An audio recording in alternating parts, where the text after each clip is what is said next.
السلام عليكم. واحنا بنتكلم في الحلقات اللي فاتت عن الزوجة، وكنا بنقول للراجل لو سمحت ما تهملهاش واحتياجاتها كلها تلبيها لها، تاخد بالك من طفولتها ومن كل حاجة بتعملها. عيد ميلادها بالله عليك الساعة 12 وثانية تقولها كل سنة وأنت طيبة، عشان احنا هايفين وبنزعل جدا من الحاجات دي، وكنا بنوصيه بوصايا قد كده. وبعدين لقينا ان طب اللي احنا بنقول له اعمل كذا وكذا وكذا وكذا ده ليه حقوق؟ ما انت زي ما ليكي حقوق هو ليه حقوق، صح؟ فانت كمان عليكي واجبات ناقشنا منها في تصرفات يكرهها الرجل. 3 صفات، تعال نراجعهم مع بعض عشان هنكملهم في الحلقات الجايه. قلنا رقم واحد الصوت العالي لا، ممنوع. ممنوع من باب ان انت بنوته كيوته جميله لا يليق بالانثى الصوت العالي، واتكلمنا خلاص. قلنا تبقي جميله، الراجل بيحب بعينيه اول حاجه يشوف فيكي عينيه، فلما لقيكي جميله بيتك جميل كل حاجه حلوه، مش راجعه الاقي البتاع مربوطه هنا ومش عارفه ايه ولابسه ايه عشان عامله مش عارفه شعري ازاي وخارجه بره زي القمر. لا انت جميله جوه بيتك، جميله بره بيتك، جميله في بيتك جميل، كل حاجه جميله. ان الله جميل يحب الجمال. تالت حاجه النديه، وقفاله ند بالند، يبقى قبلتي ان انت تبقي راجل زيه، يبقى استحملي معامله الرجاله. هنزن وهنكت في الحاجات اللي انا عايزاها. انا قلت مره 2 3 ما بيعملهاش، لا من حقي اطلبها وازعل وبوز القطه البطه يبتدي يتعمل. دي التصرفات اللي قلنا عليها. تعالوا النهارده بقى نشوف رابع حاجه بيكرهها الرجل في المراه، ما بيحبهاش، عدم الاذن.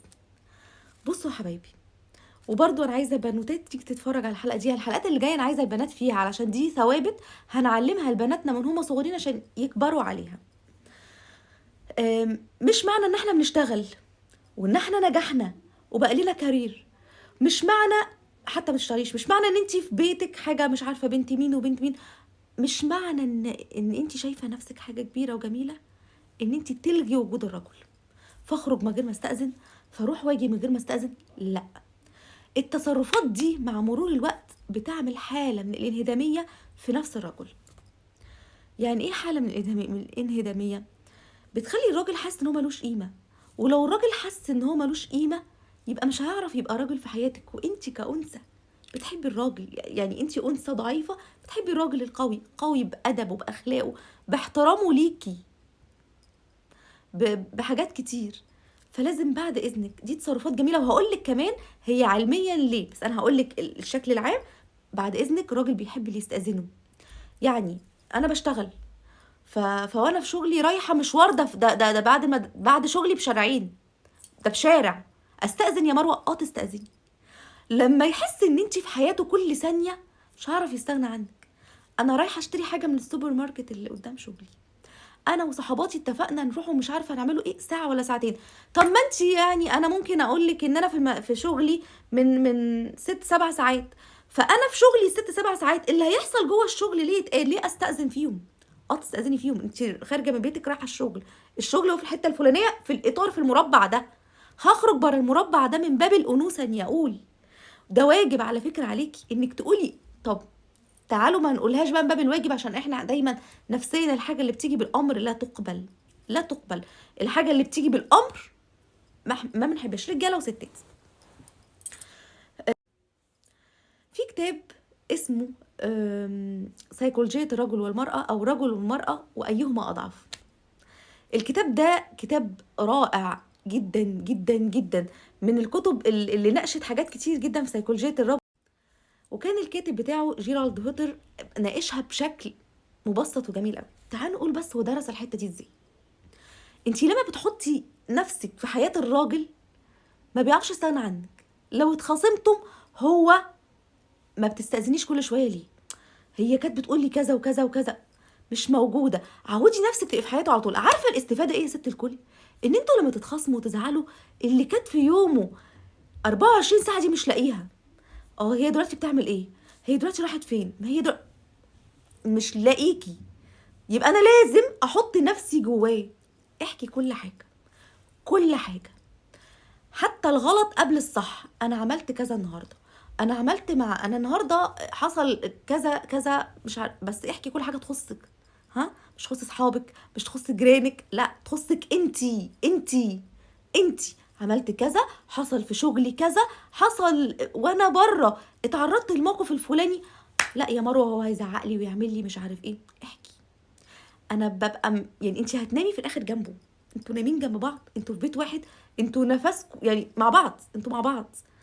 ازاي يهون عليكي تبقي نايمه جنب جوزك وانت في حاجه مخبيها عنه؟ احكي له كل حاجه. ومن فضلك، من فضلك، الراجل اللي بجد لما زوجته تحكي له كل حاجه هو راجل. اسمعها وخليك صديقها، لان انت لو لومتها على كل حاجه بتحكيها هي مش هتحكي، وانا ساعتها مش هعرف الومها واقول لها ما بتحكيش ليه، اصله بيزعق، اصل هيتخانق، اصل هيمد ايده، اصل لا ما تحكيش طبعا. هو انا هجيب لنفسي النكد؟ عشان كده دايما بقول ان من سر نجاح العلاقات الزوجيه الاتنين يبقوا صحاب. صحاب، احكوا وتناقشوا، واذا كانت هي غلطت في الحاجه دي علق لها عليها، وكمان طريقه التعليق تفكر فيها هعلق لها عليها ازاي. يعني حبيبتي بذمتك، في انا بغير عليكي، انا مش متقبل ده طبعا، انا يعني الموقف ده ضايقني، وانت عارفه ان انا بسمع كلامك على طول، فمش عايزك تكرريه تاني، خلصت. مش ازاي عملتي كده. ما ينفعش اعايرها على اللي هي حكيته بعدين، ما تبقاش راجل، ما تبقاش راجل قولا واحدا. الراجل راجل بتصرفاته. ما ينفعش هي تحكي لي على حاجه هي عملتها، انا عملت كذا كذا كذا، تمام، وفي اول خناقه الله يرحم مش عارفه ايه، ما انتي ناسيه كذا وكذا. دي تصرفات لا تليق براجل. انا مش بعتبره راجل اللي بيعاير مراته بحاجه خالص. انت راجل تقبلت انك تبقى صديقها وحبيبها. اللي اتجوزتك دي سابت بيت باباها، بتلعب بيت باباها بكل حاجه، وراحت لك بيتك بمنتهى الانوثه، بتحكي لك كل حاجه، فتقبلها صديقه واخت وصاحبه. عشان نرجع للاصل اللي انا بحكي عليه، اللي هو كل حاجه تحكيها الغلط قبل الصح باتفاق بقى. يعني مثلا هو بينام مثلا، فمش مش هينفع اصحيه كل شويه اقول له انا هعمل كذا، انا هعمل كذا. فاعمل ايه باتفاق؟ ان انت لما تصحى من النوم مثلا هتلاقي كل حاجه انا قلت عملتها في الرساله بعتها لك، من ما تصحى اعرف انت نمت 4 5 ساعات، انت في ال4 5 ساعات انا عملت كذا، سبت المحل الفلاني ورحت المحل الفلاني. شاركيه كل حاجه، شاركيه كل اهتماماتك، الحاجات اللي بتشتريها شاركيه فيها. زي ما كنت بقول للراجل شارك مراتك في كل حاجه، انت كمان يا حبيبه قلبي شاركيه في كل حاجه. فمن التصرفات اللي بيكرهها الراجل تماما انك تبقي شايفه نفسك ذكر مثله. انا نديه ما بيستاذنش وانا مش هستاذنه. لا، احكي كل حاجه، ده هيخليه ما يقدرش يستغنى عنك، صدقيني، ودي دراسه. مش هيعرف اللي كنت بتحكيه كله هو مش لاقيه.